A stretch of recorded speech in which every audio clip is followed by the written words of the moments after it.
வணக்கம் மக்களே.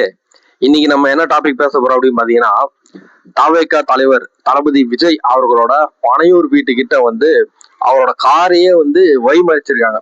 யார் அதை பண்ணது அப்படின்னு பாத்தீங்கன்னா, அஜிதான்றவங்க. அவங்க யார் அப்படின்னு பாத்தீங்கன்னா, தூத்துக்குடியில அவங்களுக்கு மாநில பொறுப்பு கொடுக்கல அப்படின்றதுனால வந்து அதுக்கான நியாயத்தை கேட்டு அவங்களோட ஆதரவாளர்களோட சேர்ந்து வந்து விஜயோட காரை வழிமறிச்சிருக்காங்க. இது வந்து இதுக்கு நான் என்ன சொல்ல விரும்புறேன் அப்படின்னு பாத்தீங்கன்னா, மாநில பொறுப்புன்றது சாதாரணமான விஷயம் கிடையாதுங்க. அதுக்கு வந்து நீங்க கடுமையா உழைக்கணும். ஓகேங்களா? எடுத்தோடனே உங்களுக்கு வந்து கொடுத்துட மாட்டாங்க. நீங்க வந்து கண்டினியூஸா அதுக்கு வந்து கலெக்ட் பண்ணி ஆட்டினே இருந்தாதான் அதுக்கான வந்து பரிசா உங்களுக்கு அது வந்து அது கிடைக்கும். ஓகேங்களா?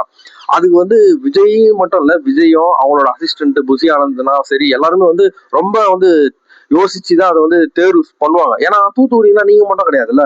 தூத்துக்குடினா எத்தனை பேர் இருப்பாங்க, எத்தனை விஜய் ஃபேன்ஸ் இருப்பாங்க, எத்தனை மக்கள் இயக்கத்துல பணி புரிஞ்சவங்களாம் இருப்பாங்க. ஸோ அவங்கள வந்து யார் பெஸ்ட், யார் கண்டினியூஸா அந்த மாதிரி விசுவாசமா இருந்திருக்காங்க பார்த்துதான் அதை வந்து செலக்ட் பண்ணுவாங்க. ஸோ அப்படி இருக்க பட்சத்துல உங்களோட பெஸ்டா யாரும் இருந்திருக்காங்க. ஸோ அவங்களதான் வந்து செலக்ட் பண்ணிருக்காங்க. ஸோ இதுக்கு வந்து நீங்க வந்து தலைவரோட காரியே வழி மாறிக்கிறீங்கன்னா அப்போ வந்து உங்களோட கேரக்டர் எப்படி இருக்குன்னு யோசிச்சு பாருங்க. யாரும் இப்படி பண்ணுவாங்களா? எந்த கட்சியிலனா இதை வந்து அலோவ் பண்ணுவாங்க சொல்லுவாங்களா? இது வந்து ஏத்துக்க முடியுங்களா? ஏன்னா வந்து ஒரு சின்ன விஷயம், இது ஒரு சரி இந்த வாட்டி இல்ல அடுத்த வாட்டி அப்படி கூட கிடைக்கலாம்ல, அதுக்கு வாய்ப்பு இருக்குல்ல. நீங்க இதுக்குன்னே வந்து இது ஒரு பிரச்சனை ஆகணும் சொல்லிட்டு, இது ஒரு மீடியா நியூஸ் ஆகணும் சொல்லிட்டு வழிமறைகிற மாதிரில இருந்தது. அதுவும் அவர் வீட்டாண்ட அவர் கிளம்பும் போது வழிமறைகிறது ஒரு நியூஸ் ஆகணும்ன்ற மாதிரி தானே இருக்கு.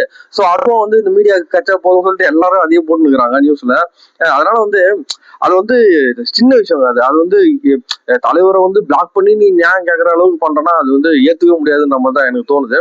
அதுவும் இல்லாம இப்போ ஒரு கட்சியை வந்து புதுசா தொடங்குறாங்கன்னு வச்சுக்கோங்களேன், அதுல வந்து இதெல்லாம் வந்து சின்ன விஷயம். ஏன்னா இந்த மாதிரி வந்து ஏகப்பட்ட பிரச்சனை வரும். அதாவது வந்து ஒரு பொறுப்பு தனக்கு கொடுக்கலன்ட்டு பிரச்சனை பண்றவங்க நிறைய பேர் இருப்பாங்க. ஏன்னா இது வந்து சாதாரண கட்சி இல்ல, தமிழ்நாடு லெவல்ல இருக்கிற ஒரு கட்சி.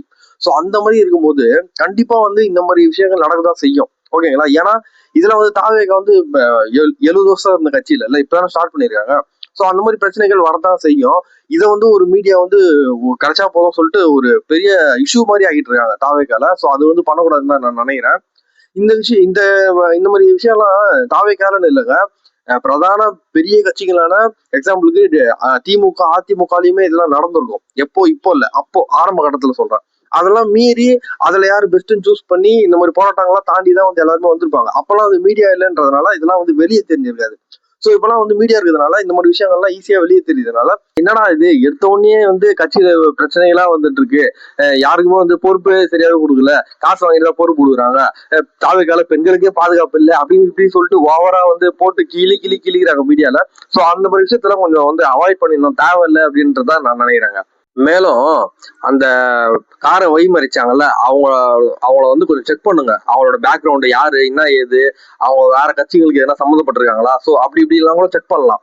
எனக்கு தெரிஞ்சு ஏதோ சம்மந்தப்பட்டிருக்க மாதிரி தான் தெரியுது. யாரு கூட அப்படின்னா விஜய் எதிர்க்கிற ஒரு கட்சியில சம்மந்தப்பட்டிருக்காங்க அப்படின்ற மாதிரி தான் நியூஸ் நான் கேட்டேன். அது என்னன்னு பார்க்கணும். ஏன்னா வந்து இந்த அளவுக்கு கெட்ட பேர் மீடியா முன்னாடி நின்று விளை வைக்கணும், தலைவருக்கு விளை வைக்கணும் அப்படின்னு நினைக்கிறவங்க வந்து ஏதோ ஒரு நோக்கத்தோட யாரோட தூண்டுதலின் படின்னு கூட பண்ணிருக்கலாம்ல இதெல்லாம். சோ அதெல்லாம் கூட கொஞ்சம் செக் பண்ணணும். அதுவும் இல்லாம இந்த மாதிரி நீங்க வந்து இறங்கி பண்றீங்க அப்படின்னா அப்ப உங்களுக்கு நீங்க பொறுப்புக்காக தான் நீங்க வந்து எல்லாத்தையும் பண்ண மாதிரி ஆயிடுச்சுல.